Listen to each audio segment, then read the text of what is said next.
Presiden Yoon Suk-yeol menuai kecaman masyarakat Korea Selatan usai memberlakukan darurat militer pada Selasa 3 Desember 2024. Pasalnya, status darurat militer yang ditetapkan Presiden Yoon ini diyakini bukan bertujuan untuk mengamankan Korea Selatan dari ancaman komunis dan korup, melainkan lebih cenderung untuk mengamankan kekuasaannya sebagai presiden. Sebab belakangan ini, Yoon sering terlibat beberapa kasus skandal kontroversial yang membuat kepercayaan publik Korsel terhadapnya menurun drastis. Apa saja itu?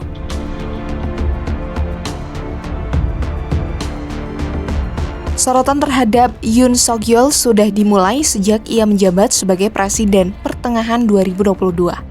Kala itu ia menghadapi tragedi Itaewon pada akhir Oktober 2022, perayaan Halloween yang berakhir menjadi salah satu kecelakaan paling mematikan di negeri Ginseng, dengan menewaskan lebih dari 150 orang.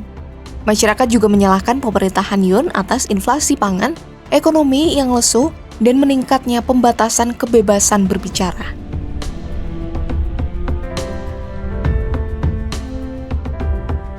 Tudingan publik tak hanya menyasar ke Yoon, melainkan keluarganya.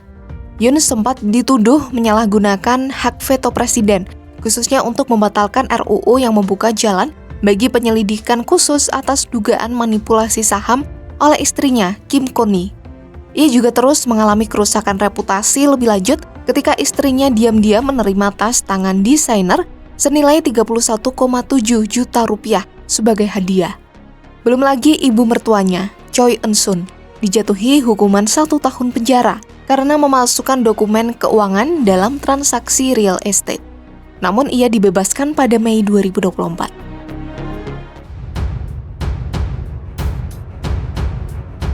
Di dunia politik, Yoon telah menjadi presiden yang lumpuh sejak Partai Demokrat oposisi memenangkan mayoritas dalam pemilihan parlemen tahun ini.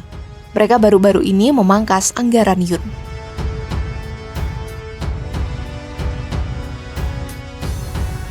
Tidak jelas apa yang terjadi sekarang pasca darurat militer dibatalkan dan apa konsekuensinya bagi Yoon. Meski begitu, muncul laporan bahwa anggota parlemen sedang bergerak untuk memakzulkannya sebagai presiden. Proses yang relatif mudah ini akan membutuhkan lebih dari 2/3 dari 300 anggota Majelis Nasional yang memberikan suara untuk memakzulkannya, atau setidaknya 201 kursi. Setelah pemakzulan disetujui, akan ada proses peradilan yang diadakan Mahkamah Konstitusi dengan menghadirkan 9 hakim konstitusi. Jika 6 anggota pengadilan memberikan suara untuk mendukung pemakzulan, maka presiden akan dicopot dari jabatannya.